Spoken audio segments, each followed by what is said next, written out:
পশ্চিমা সাম্রাজ্যবাদ দীর্ঘদিন ধরে প্রাচ্যের আকাশে গভীর কালো ছায়ার মতো বিস্তৃত হয়েছে নীরবে ও ধীরে।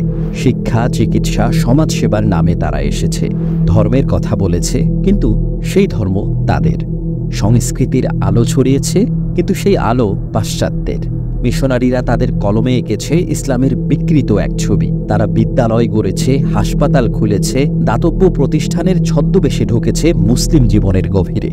পশ্চিমা ভাবধারার বিষাক্ত প্রবাহ ধীরে ধীরে ঢেলে দেয়া হয়েছে মুসলিম মানুষে। মুছে ফেলা হয়েছে আত্মপরিচয়ের অনিবার্য রেখা।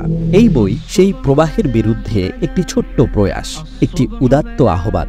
এই আহ্বান সচেতনতার, আত্মপরিচয় রক্ষার এবং ঐক্যবদ্ধ হওয়ার। পশ্চিমা মানবতাবাদের মুখোশ সরিয়ে তাদের আধিপত্য বিস্তারের পথচিত্র তুলে ধরা হয়েছে এখানে। একই সঙ্গে জায়োনিজমের বিপদের কথাও বলা হয়েছে, যা শুধু মুসলিমদের জন্য নয়, বরং সমগ্র বিশ্বের ভারসাম্যের জন্যও বিপজ্জনক।